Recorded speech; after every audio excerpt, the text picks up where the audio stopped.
오늘 말씀은 모르는 친구 없죠? 무슨 기적입니까? 오병이어 기적이에요. 아마 우리 SC 운동원들이 목사님의 설교 가운데 가장 많이 들은 설교가 아마 오병이어 기적이라고 생각이 들어요. 예수님의 기적 가운데 사복음서에 다 기록되어 있는 유일한 기적이 뭐냐? 바로 오병이어 기적이에요. 그래서 마태복음, 마가복음, 누가복음, 요한복음 이 사복음서에 이 오병이어의 기적이 다 기록이 되어 있기 때문에 아마 우리 SC 운동원들이 가장 익히 들었던 아주 유명한 그러한 말씀이 됩니다. 목사님도 이 말씀을 가지고 설교를 많이 했어요. 많이 했는데 오늘 마가복음을 가지고는 제가 여기에서 처음으로 설교를 하고 주로 요한복음의 말씀을 가지고 오병이어의 설교를 많이 한 기억이 납니다.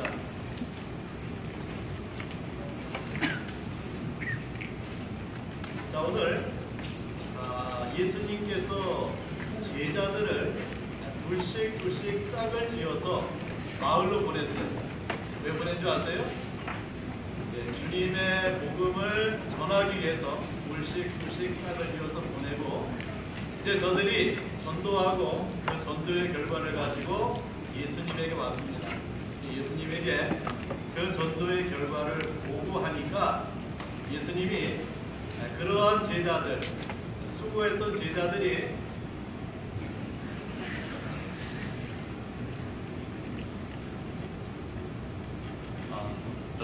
제자들이 쉬어야 되는데 사람들이 너무 많이 오고 가고 하니까 먹고 쉴 겨를이 없는 거예요.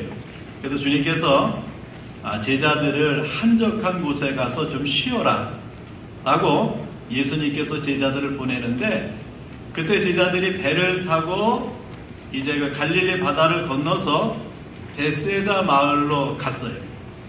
자, 가는 도중에 예수님의 말씀을 듣고 싶었던 많은 무리가 유대 온 마을과 고을에서 예수님을 찾아오다가 예수님이 제자들과 함께 배를 타고 갈릴리로 건너가자 이들이 도보로 그 예수님을 만나기 위해서 이 갈릴리 바다를 이렇게 돌아서 베세다로 가는 장면이 나와요.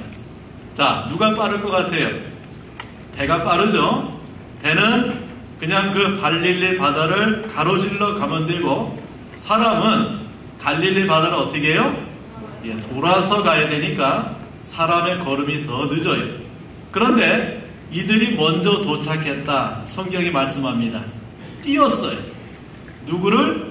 예수님의 말씀을 듣기 위해서 저들이 뛰어서 먼저가 기다리는 그러한 사람들을 보게 됩니다. 자, 오늘 본문 33절에 보니까 이 사람들의 수를 많은 사람이라고 했어요. 그리고 41절에 보면은 그 숫자를 우리에게 말씀해 주고 있는데 남자 장정만 몇천 명? 5천 명이었다 라고 말씀합니다. 자, 그들은 모든 고을로부터 왔어요. 유다 여러 고을에서 여러 마을에서 예수님이 계신 곳을 찾아온 저들의 열심을 우리에게 보여줍니다. 자, 이렇게 예수님에게 나왔던 수많은 무리를 보았던 예수님의 반응이 무엇이었을까요? 예수님의 반응은 저들을 불쌍히 여겼어요. 불쌍히 여겼다. 자, 34절에 보면은 목자 없는 양 같음으로 인하여 예수님이 저들을 불쌍히 여기셨다라고 말씀해 줍니다. 자, 예수가 보았던 이 사람들은 뭐가 없는 자예요? 목자 없는 양이에요. 여러분, 양과 목자는 어떤 관계입니까? 아주 절대적인 관계입니다. 양은 스스로 먹을 풀과 또 마실 물을 찾을 수가 없어요. 그래서 양들은 누구를 따라가야 됩니까? 목자를 따라가야 되고 또 목자는 그 양들을 풀과 쉴 만한 물가로 인도하는 것이 목자와 양의 생리요 목자와 양의 관계예요. 목자 없는 양은 짐승, 일이나 늑대에 의하여 자신을 지켜낼 수가 없어요. 그래서 누가 지켜야 됩니까? 목자가 그 양을 지켜야 돼요. 양들에게 있어서는 목자 없는 것은 바로 죽음이에요. 자, 이렇게 목자와 양의 관계는 떼일래야 뗄 수 없고, 목자와 양의 관계는 생명의 관계라고 봤을 때, 예수님에게 나온 저 무리들은 예수가 왜 불쌍히 여겼는가, 그 이유를 알겠죠? 목자 없는 양 같은 저 무리를 보고 예수님의 마음에 이 마음이 불쌍한 마음으로 들고 있는 것을 우리에게 보여줍니다. 그래서 주님은 그 많은 사람들을 가르치기 시작합니다. 생명의 양식으로 저들을 먹이시고 생명수로 저들의 영혼의 갈증을 해결해 주시는 말씀으로 저들을 먹이셨어요. 자, 얼마나 예수께서 열심히 말씀을 가르쳤는지 날이 저물어 가도 말씀을 가르치는 주님을 보게 됩니다. 많은 사람들은 날이 저물어 가고 있지만 예수의 말씀이 너무나 귀하고 너무나 그 말씀이 좋아서 주님의 곁을 떠나가지 아니하고 2만 명의 사람들이 그 말씀을 경청하고 듣는 은혜를 즐기고 있는 것을 우리에게 보여줘요. 자, 이때 누가 걱정이 됩니까? 제자들이 걱정이 됩니다. 제자들이 날이 저물어 가자 걱정이 생겼어요. 무슨 걱정일까요? 먹을 것에 대한 걱정입니다. 식사 문제였습니다. 그래서 제자들이 예수님께 말씀드리기를, 자, 이곳은 예수님의 말씀을 듣고 있는 이곳은 먹을 것을 구할 수 없는 어떤 곳이라고 했습니까? 빈들이라고 했어요. 빈들이다. 그리고 시간은 어떤 시간이에요? 이제 날이 저물어가는 저녁 시간을 지나가고 있는 시간이다. 그래서 사람들을 두루 촌과 마을로 보내요. 먹을 것을 사 먹게 하자고 제자들이 예수님에게 부탁을 하고 있는 것을 보게 돼요. 자, 그런데 예수님은 그러한 제자들의 물음, 제자들의 부탁 앞에 의외의 말씀을 하세요. 자, 37절 보세요. 37절 보니까 주님이 뭐라고 말씀하십니까? 너희가 먹을 것을 주라. 너희가 먹을 것을 주라. 자, 마태복음 14장 16절에 보니까 갈 것 없다. 갈 것 없다. 너희 예수님의 제자들에게 너희가 이 사람들에게 먹을 것을 주라 라고 하는 말씀입니다. 자, 그러자 제자들이 예수님께 말합니다. 우리가 가서 200데나리온의 떡을 사다 먹이리까 라고 했어요. 자, 제자들은 이 많은 사람을 먹이려면 무엇이 필요하다고요? 돈이 필요하다. 어느 정도의 액수가 필요하다고요? 200데나리온의 돈이 필요하다고 말을 해. 노동자가 1년을 벌 수 있는 돈이 있어야 이 사람들을 먹일 수 있다라고 하는데 그 돈이 제자들에게 있어요? 없다 그 말입니다. 더구나 그 돈이 있어도 지금 이 시간에 어디 가서 그 많은 떡을 살 수 있다는 말입니까? 돈이 있어도 먹을 것을 살 수 없다. 이것이 제자들의 대답입니다. 여러분, 지금도 2만 명의 사람의 식사를 쉽게 준비할 수 있어요? 없어요? 없지요. 자, 이 말은 지금 저들을 먹이는 것은 불가능하다. 그 사람들을 먹이는 것은 가능하지 않다라고 하는 제자들의 대답입니다. 자, 그러나 예수님은 저들을 먹이셨어요. 장정 5,000명을 다 배불리 먹이셨습니다. 저들이 원하는 대로 먹이셨어요. 그리고 그 먹은 것, 남은 것을 거두니 12바구니에 차게 거두었다라고 말씀해 줍니다. 자, 이러한 상황에 우리는 예수님께서 어떻게 저들을 먹이셨는가를 봐야 됩니다. 그리고 이 말씀을 붙잡고 예수님의 손에 붙잡힌 우리 SFC 운동원들을 이 시간에 생각해 보고자 합니다. 자, 먼저 이러한 이적은 어디에서의 이적이었는가? 그 장소가 어디라고 했어요? 빈드레다. 빈드레 이적입니다. 자, 먼저 그곳을 빈들이라고 했습니다.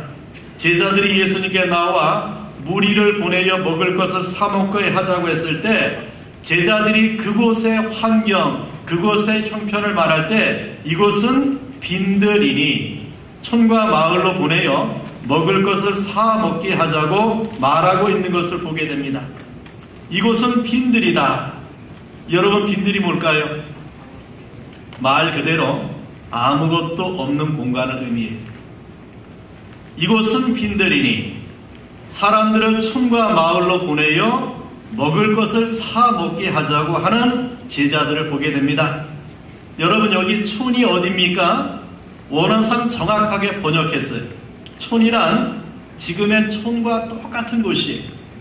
자, 촌과 마을에서 촌은 농촌을 가리켜요. 촌락. 마을은 읍내 정도의 규모의 동네를 가리킵니다.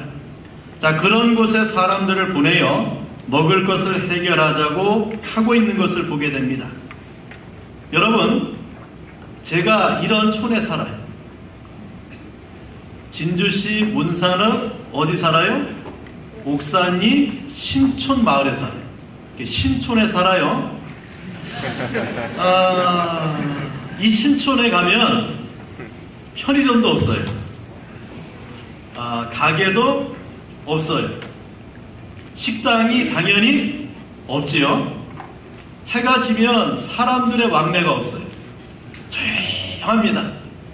우리 애들만 떠들어요. 사람이 다니지 않습니다. 왜요? 촌이기 때문에. 편의시설이 필요 없는 곳이에요. 지금 이렇게 정말 발전한 대한민국, 우리나라 저 경남 진주 옥산 신촌 마을에 가면 그런 일이 실제로 벌어지고 있어요. 자, 그곳에는 5,000명이 고사하고 10명의 식사도 어때요? 해결할 수 있는 곳이 아니에요. 자, 제자들은 촌으로 보내자. 촌이 가능할까요? 가능하지 않아요. 자, 읍내로 보내자. 읍내도 가능할까요? 목사님의 동네가 어디라고요? 진주시 문산읍이에요. 여기 파주 문산은 크죠? 대단히 큰데 진주 문산은 그래 크지 않아요. 그 문산읍은 인터넷에 올라온 사진이 한 장 있다고 합니다. 대단한 사진이 한 장 올라와 있는데 목사님이 그걸 확인을 못했어요. 우리 친구들 가운데 이것을 확인한 친구가 있으면 저한테 알려주면 돼요. 자, 우리나라의 파리 바게트 이 빵집이 가장 허름한 곳에 있는 곳에서 올라온 사진이 우리 동네에 있는 빵집입니다. 그 빵집은 단층으로 되어 있고 지붕은 슬레이트라고 아세요? 네, 슬레이트로 그 지붕을 이어놨어요. 그래서 가장 허름한, 정말 어찌 이런 곳에 파리 바게트 빵집이 있을까 의아할 정도의 건물에 파리 바게트 이 빵집이 있다고 그 사진이 인터넷에 올라왔다라고 어느 집사님이 저한테 얘기를 해요. 제가 검색을 했더니 그 사진은 나오지 않았어요. 아마 검색 잘하는 친구 가운데 그런 사진이 있나 한번 검색되면 저한테 알려주세요. 여러분,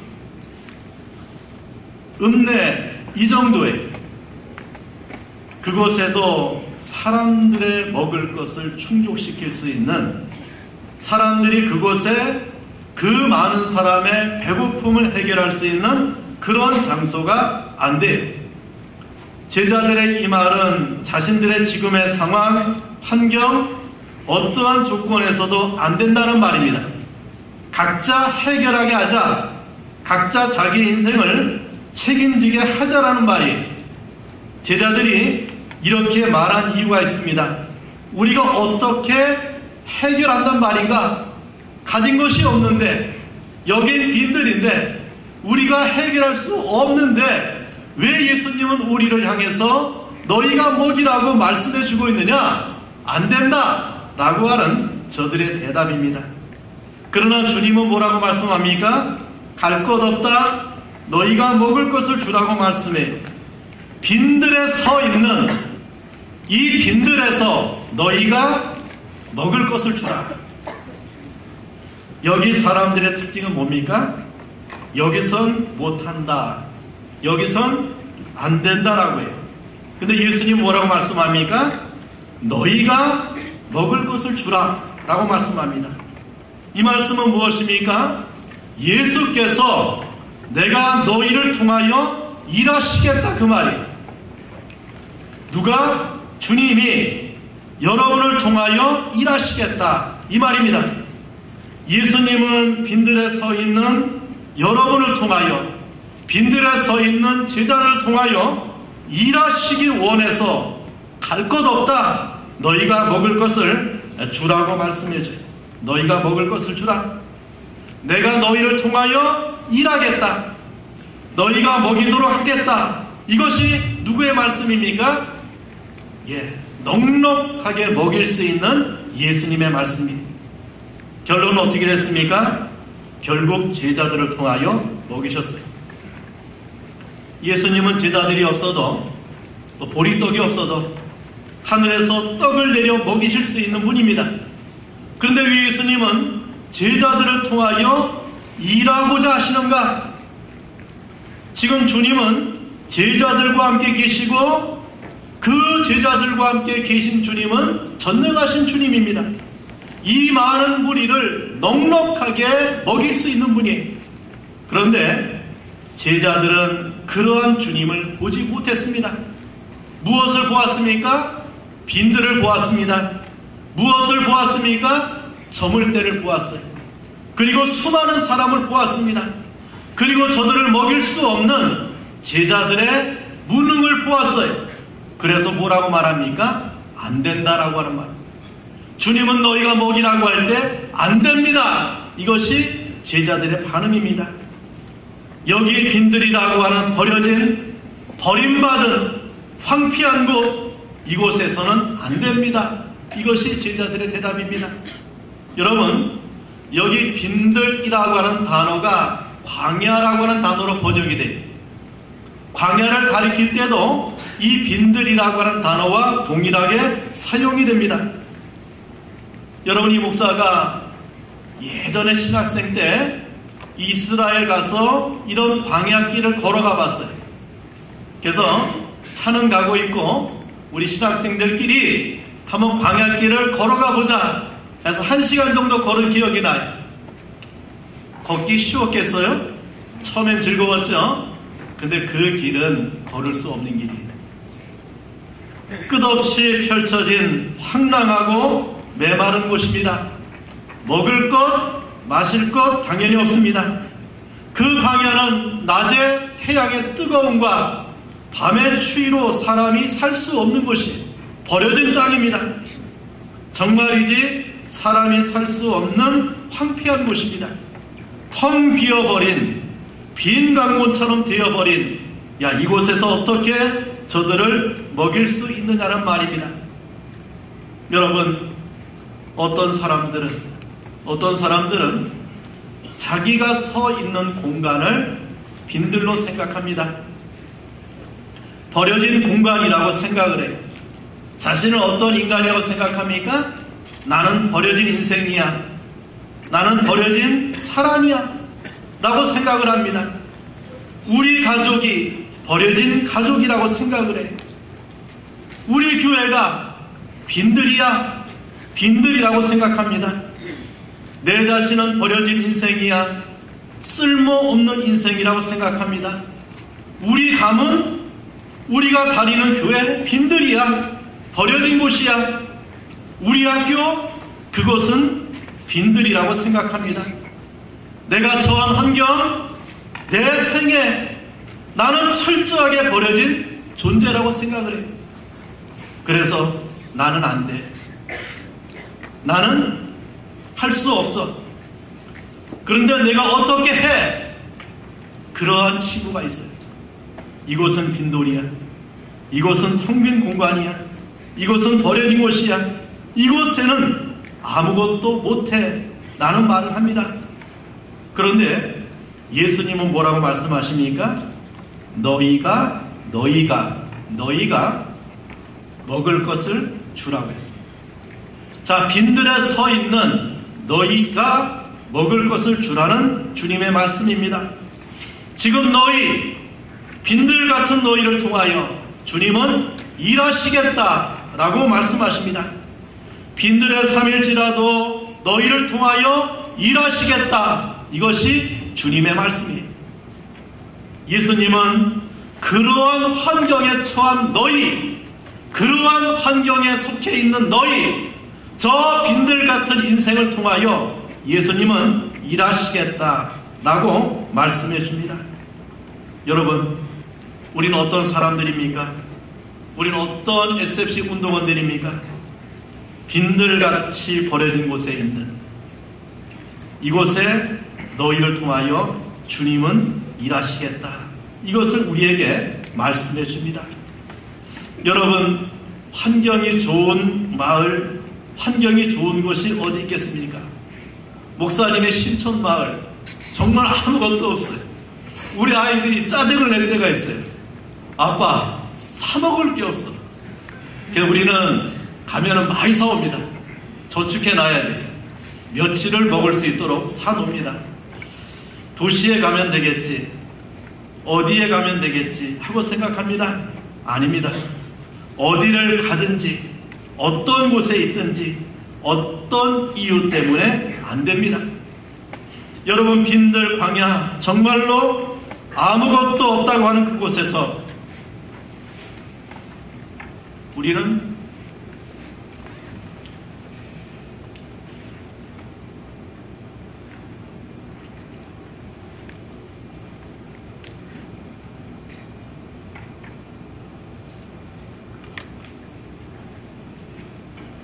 역사하시는 하나님을 보게 됩니다. 여러분, 우리 아침 기도 시간에 이스라엘 백성들이 광야에서 생활하는 때를 우리가 보았습니다. 정말 40년 동안 60만 명의 사람이 빈들이라고 하는 광야에서 저들을 먹이시는 하나님의 이적을 우리가 봤어요. 저들이 광야를 걸어가는 동안에 굶어 죽은 사람이 한 사람도 있었습니까? 저들이 광야길을 걸어가는 동안에 굶어서 죽었다, 먹을 것이 없어 죽었다, 그런 사람이 있었습니까? 아무도 없습니다. 여기 2만 명이에요.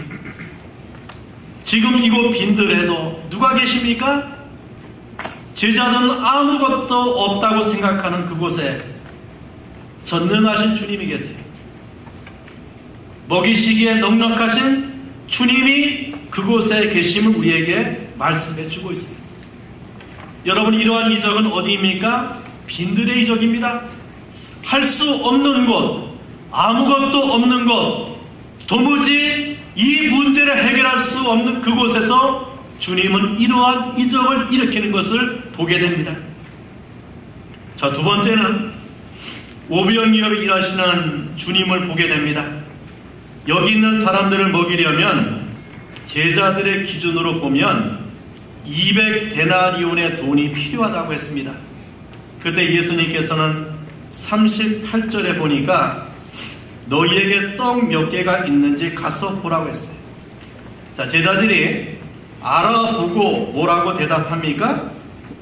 우리에게 있는 것 떡 5개와 물고기 2마리라고 했어요. 자, 그들의 가진 것 전부가 무엇입니까? 떡 5개와 물고기 2마리.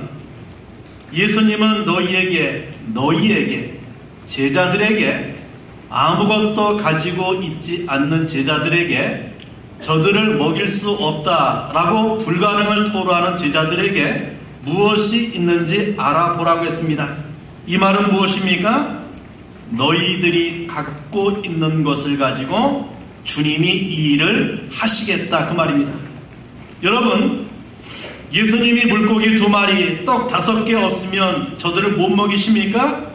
그것이 없으면 오병이어의 기적이 안 일어납니까? 광야 시대에 200만을 만나러 먹이셨던 하나님이 이것이 없다고 저들을 못 먹이십니까? 아닙니다. 하나님은, 주님은 이것이 없어도 하셔요.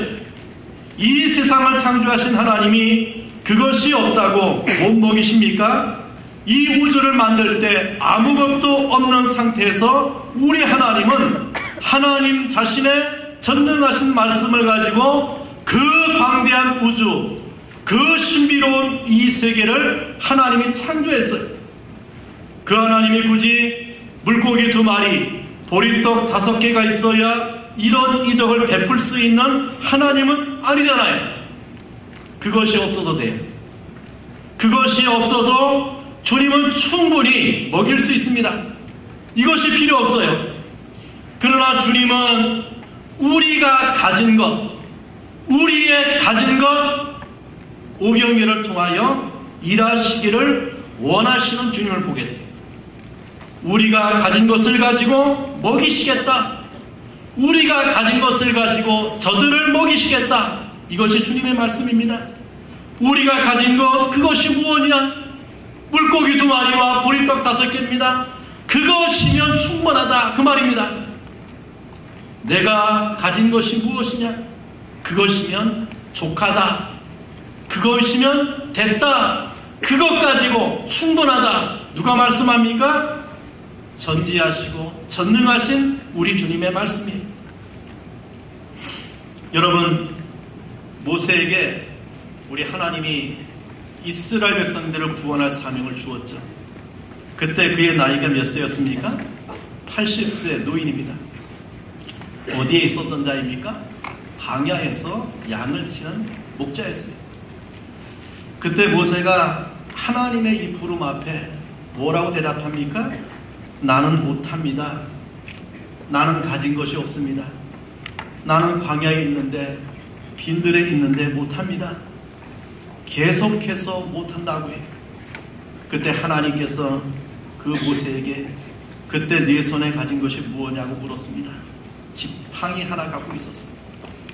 자, 그것 가지고 누가 일하시겠다? 하나님이 하시겠다 말씀합니다. 저가 갖고 있는 것, 그것 가지고 하나님은 무슨 역사를 이루어냅니까? 출애굽의 역사를 이루어냅니다. 여러분, 여러분이 갖고 있는 것이 무엇입니까? 보리떡 5개처럼 보잘것없는 것, 모세가 들고 있는 지팡이처럼 초라한 것, 이것이 없습니까? 다 있어요. 여러분, 이스라엘에 농사를 지을 때는 그 밀과 보리를 같이 심어요. 추수할 때 밀과 보리를 같이 이렇게 추수합니다. 이스라엘 백성들이 광야 생활을 마치고 가나안에 들어가서 저들의 첫 수확물을 먹었지요. 이것이 뭡니까? 밀과 보리였어요.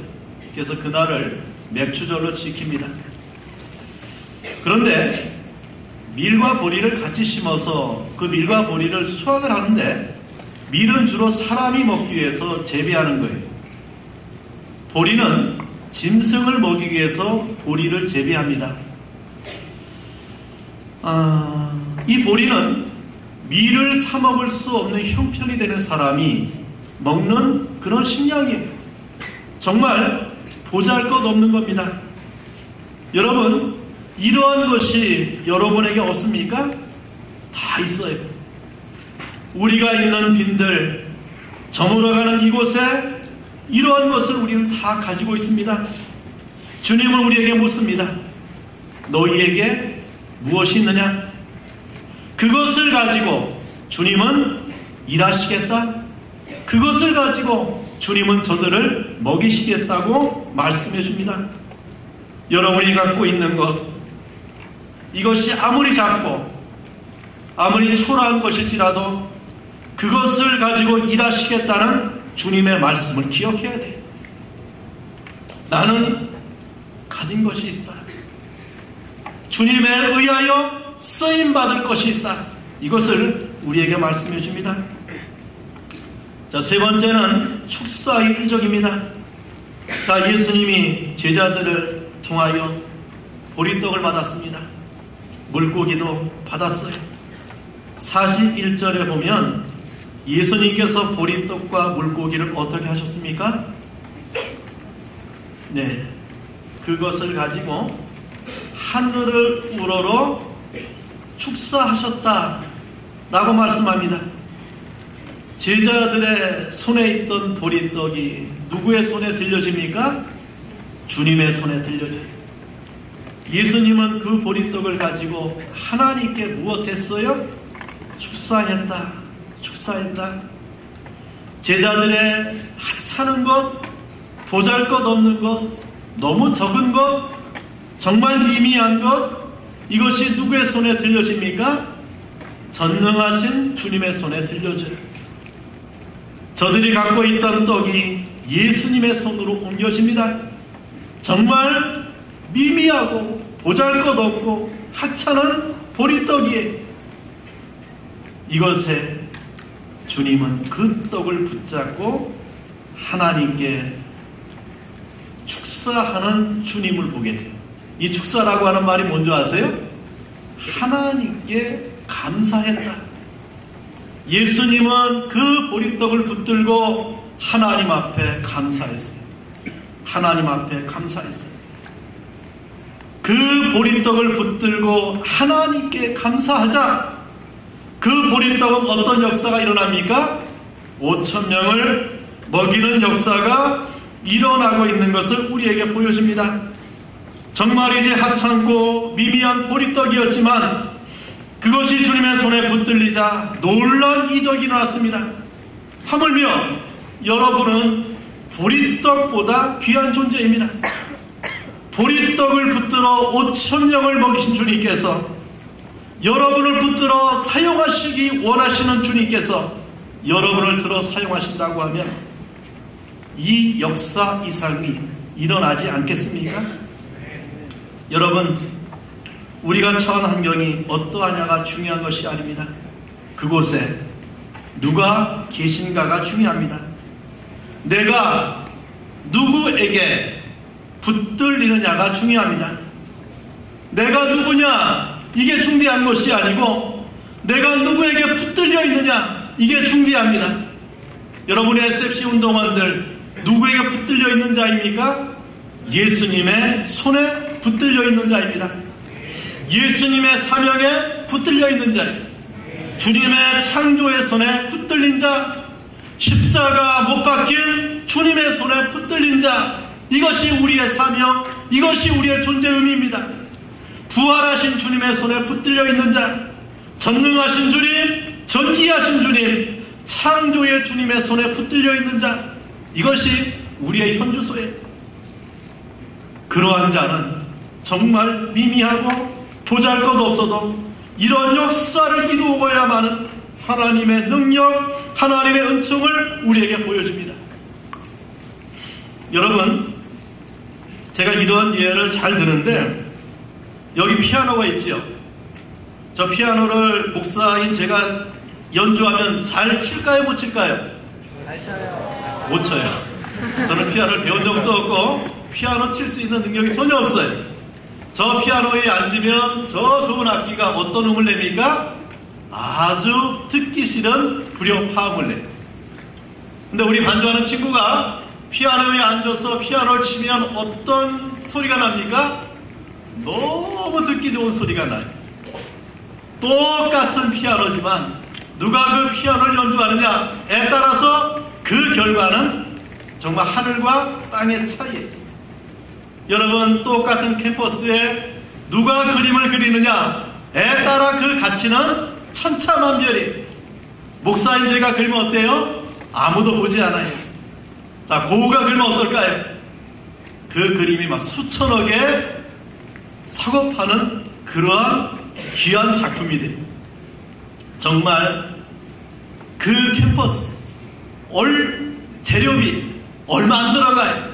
그런데 누구의 손에 달려있느냐, 누구의 손에 의해서 그려지느냐, 누구의 손에 의해서 그것이 만들어지느냐에 따라서 그것은 놀라운 귀한 작품이 되는, 고가의 가치를 지니게 되는 그런 것을 보게 돼요.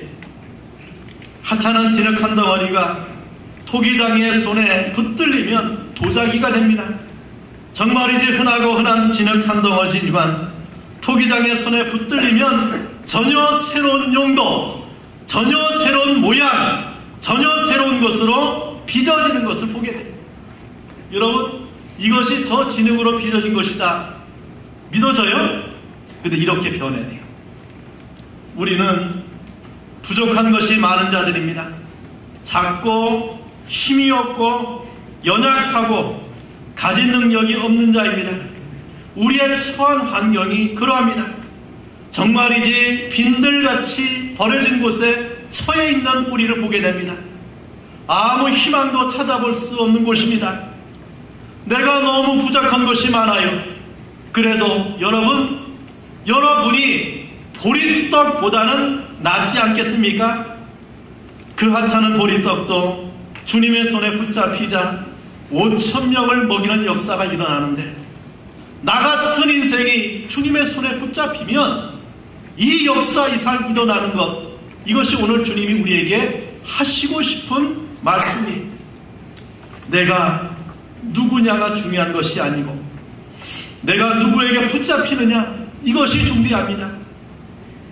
여러분, 우리 바울이라고 하는 사도 있죠. 이 바울이 고린도후서 12장에서 자기에게 있는 육체의 가시 때문에 하나님께 3번 기도했어요. 3번 기도했다, 그 말은 그 기도 응답 받을 때까지 끈질기게 하나님께 기도하는 거예요. 바울이 갖고 있는 육체의 가시, 얼마나 고통스러웠으면 그것을 가지고 하나님 앞에 저렇게 절실하게 기도했겠어요. 그런데 하나님이 그러한 바울에게 응답해 주십니다. 뭐라고 응답하십니까? 내 은혜라고 했어요. 나는 가신데, 나는 육체의 가신데, 나는 이것 때문에 고통스러운데, 나는 이것 때문에 아픈데, 나는 이것 때문에 이것이 해결되지 않으면 힘이 든데, 하나님은 그 바울에게 응답하기를 내 은혜가 내게 족하다. 나는 가신데 하나님이 응답해줘요. 이것이 너의 은혜다. 내 은혜다. 그리고 말씀합니다. 이는 내 능력이 약한 데서 온전해지기 때문에. 바울의 이 가시를 통하여 누구의 능력이? 하나님의 능력이 바울을 강하게 하는 비결임을 말씀해요.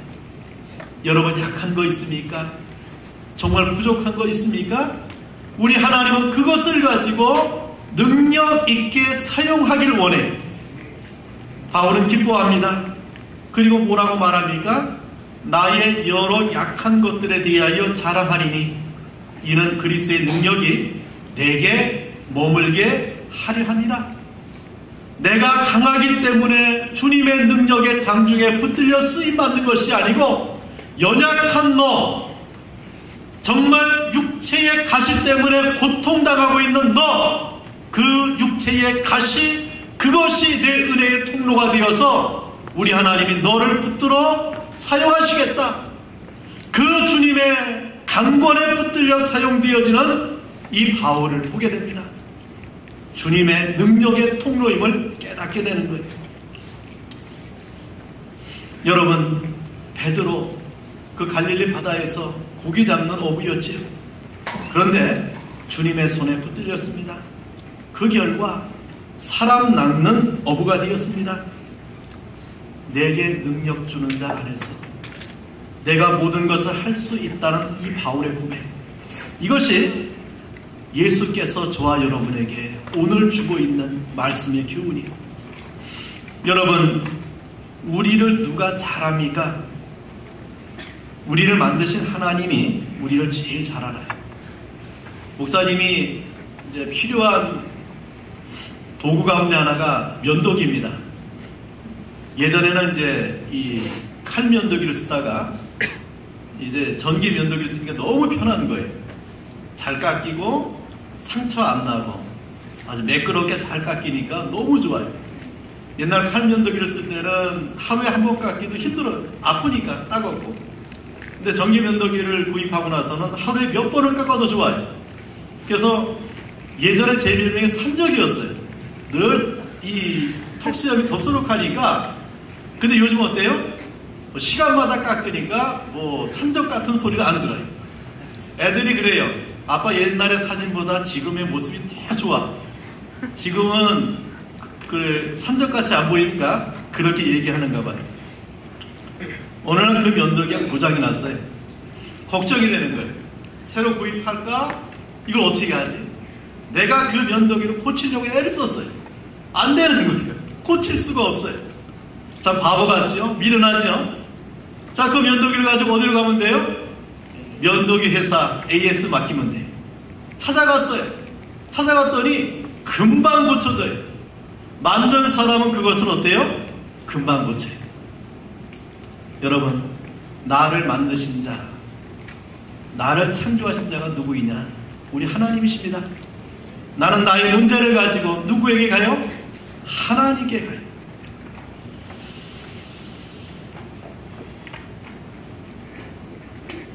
여러분, 이러한 은혜를 우리에게 오늘 본문에 말씀해 주고 있고, 자, 이러한 감사가 이런 역사 가운데 일어나고 있는 것을 우리에게 보여주는데, 여기 우리가 더 하나 정말 이 말씀을 기억하고 넘어가야 될 것이 있어요. 자, 예수님은 우리의 삶을 은혜의 잔치로 바꾸시는 주님을 보게 되는데, 자, 39절을 보세요. 자, 39절부터 자, 41절까지. 자, 한번 크게 읽어봐요. 자, 크게 읽어요. 시작.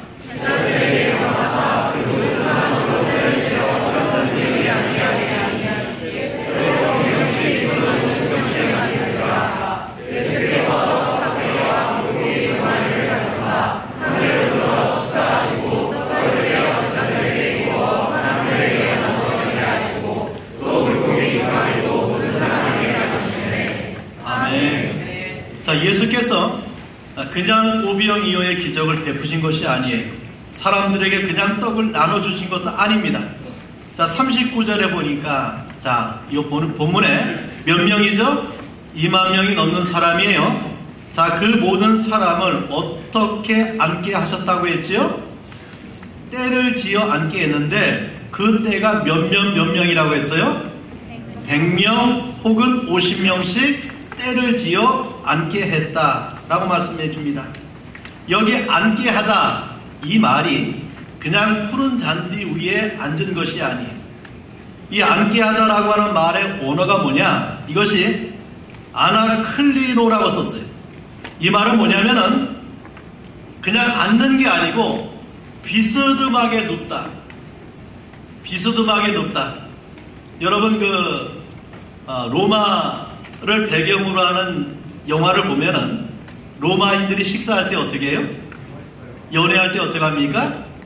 예, 긴 소파를 옆에 놓고 거기에 약간 기대어 비스듬하게 누워서 식사하는 거 본 적 있어요, 없어요?